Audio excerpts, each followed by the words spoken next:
KPCC working president എന്നുള്ള നിലയ്ക്ക് താങ്കളുടെ ഒരു അഭിപ്രായം? പാർട്ടി തീരുമാനം പാർട്ടി അറിയിക്കും. പാർട്ടിയുടെ പ്രസിഡന്റ് എന്ന ഉത്തരവാദിത്തപ്പെട്ട സമയത്ത് പാർട്ടി തീരുമാനം അറിയിക്കും. ഞങ്ങളെ സംബന്ധിച്ചിടത്തോളം വേറൊരു പ്രസ്ഥാനവും ഇത്തരം ഘട്ടങ്ങളിൽ ചെയ്യുന്ന കാര്യങ്ങളെല്ലാം കോൺഗ്രസ് ചെയ്യും. നിങ്ങൾക്ക് എല്ലാവർക്കും അറിയാവുന്ന പോലെ കോൺഗ്രസ് സംസ്ഥാന പ്രസിഡന്റ് പദവിയിൽ നിന്നും പാർട്ടിയിൽ നിന്നും പാർലമെന്ററി പാർട്ടിയിൽ നിന്നൊക്കെ പരാതി വരുന്നതിന് മുമ്പ് തന്നെ നീക്കം ചെയ്തിട്ടുണ്ട്. ഇപ്പൊ ലീഗലി കാര്യങ്ങൾ നടക്കുന്നു. ഇനി ഇതിൽ കൂടുതൽ നടപടികൾ എന്തെങ്കിലും വരേണ്ട സാഹചര്യം ഉണ്ടെങ്കിൽ പാർട്ടി അത് ചർച്ച ചെയ്തിട്ട് ഉചിതമായ സമയത്ത് പാർട്ടി പ്രസിഡന്റ് അതിന്റെ കമ്മ്യൂണിക്കേഷൻ അറിയിക്കും. ഇത്തരം ആരോപണം ഉയരുന്ന ഒരാൾ പാർട്ടിയുടെ ഭാഗമായിട്ട് സസ്പെൻഷൻ മാത്രമാണ് പുറത്താക്കിയിട്ട് ഞാൻ എന്റെ പാർട്ടി എടുക്കുന്ന തീരുമാനം എന്റെയും കൂടിയാണല്ലോ. ഞങ്ങളെല്ലാവരും യോജിച്ചെടുക്കുന്ന തീരുമാനം തന്നെയാണല്ലോ. അപ്പോൾ പാർട്ടിയിൽ പിന്നെ ഇപ്പോൾ എടുത്തുള്ള നടപടികളൊക്കെ KPCC പ്രസിഡന്റ് ബാക്കി എല്ലാവരുമായിട്ട് കൺസൾട്ട് ചെയ്തിട്ട് ഞാൻ കഴിഞ്ഞ ദിവസം പറഞ്ഞു, വ്യക്തിപരമായ അടുപ്പമോ അടുപ്പക്കുറവോ ഒന്നും പാർട്ടിയുടെ തീരുമാനങ്ങൾ ഇൻഫ്ലുവൻസ് ചെയ്യുന്ന കാര്യങ്ങളല്ല.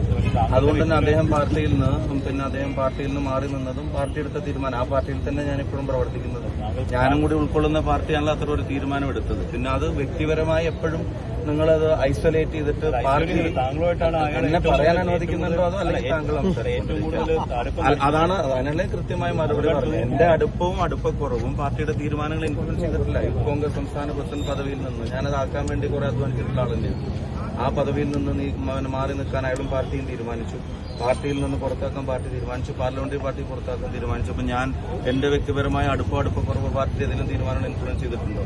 പാർട്ടി വേറെ ഒരു പാർട്ടിയും ചെയ്യാത്ത തരത്തിൽ തന്നെയാണ് ഈ വിഷയങ്ങൾ പാർട്ടി കൈകാര്യം ചെയ്തിട്ടുണ്ട്. പിന്നെ സമാനമായ കേസും കാര്യങ്ങളൊക്കെ ഉണ്ടായപ്പോൾ ഇപ്പോ ഞങ്ങൾക്ക് ക്ലാസ് എടുക്കുന്ന CPM എന്ത് ചെയ്തു എന്നുള്ളത് ചോദിക്കാൻ നിങ്ങൾക്കും പ്രയാസമാണ്. നിങ്ങൾക്കും ചോദ്യമല്ല, ഇപ്പോഴത്തേക്ക് മാത്രമേ ചോദ്യമുള്ളൂ. അവരൊക്കെ എത്ര പേര് പാർട്ടിയിൽ നിന്ന് പുറത്തുപോയി, അവരൊക്കെ എത്ര പേര് പാർട്ടി നടപടി നേരിടേണ്ടി വന്നു എന്നുള്ളത് നിങ്ങൾ ആലോചിക്കുക. ഞങ്ങൾ എന്തായാലും ഒരു സ്റ്റെപ്പ് എടുത്തിട്ടുണ്ട്. അത് മറ്റു പാർട്ടി ചെയ്യുന്നത് പോലെയല്ല ഞങ്ങൾ ഈ വിഷയത്തെ അഡ്രസ് ചെയ്തത്. അതിനകത്ത് ഒരു തീരുമാനം എടുത്തിട്ടുണ്ട്.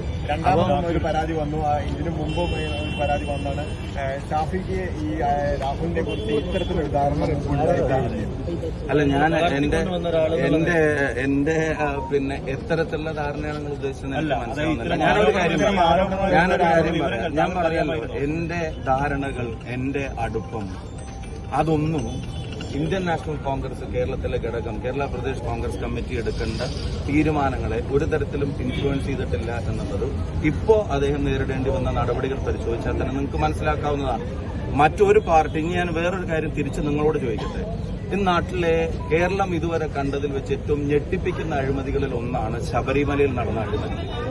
സ്വാമി അയ്യപ്പന്റെ സ്വർണം കവരാൻ ഒരു സർക്കാർ സംവിധാനം മുഴുവൻ കൂട്ടുനിന്നിട്ട് പാർട്ടിയുടെ ഇപ്പോഴും ജില്ലാ സെക്രട്ടേറിയറ്റ് അംഗമായി തുടരുന്ന ഒരാൾ അവർ ഭരിക്കുന്ന സമയത്ത് കോടതിയുടെ ഇടപെടലുള്ളതുകൊണ്ട് അവിടെ ജയിലിൽ അടക്കപ്പെട്ടിട്ട് ഒരു നടപടി അയാൾക്കെതിരെ എടുക്കുമെന്ന് ചോദിച്ചപ്പോൾ പാർട്ടി സെക്രട്ടറി പറഞ്ഞത് ഞങ്ങളൊക്കെ ഇതുപോലെ ജയിലിൽ കിടന്നിട്ടാണ് ഉത്തമ കമ്മ്യൂണിസ്റ്റ് ആയത് എന്നുള്ളതാണ്. ഞാൻ പറയുന്നത് കേരളത്തിന്റെ ജനങ്ങൾക്ക് ഒരിക്കലും അംഗീകരിക്കാൻ കഴിയാത്ത ഒരു വലിയ തീവട്ടിക്കൊള്ള.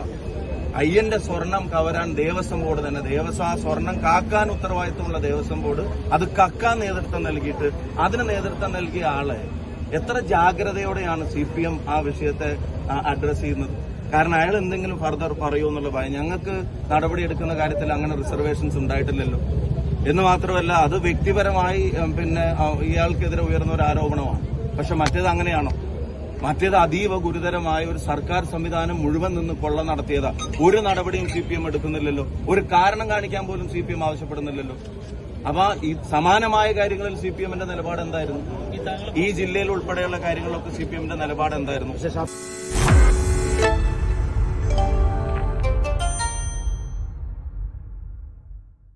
ലോകത്തെവിടെയായാലും ഏത് സമയത്തും 24 വാർത്തകളും ഓഗ്മെന്റഡ് റിയാലിറ്റി പാക്കേജുകളും എക്സ്പ്ലെയിനറുകളും വിശദമായി കാണാൻ ഞങ്ങളുടെ YouTube ചാനൽ നിങ്ങൾക്ക് സബ്സ്ക്രൈബ് ചെയ്യാം.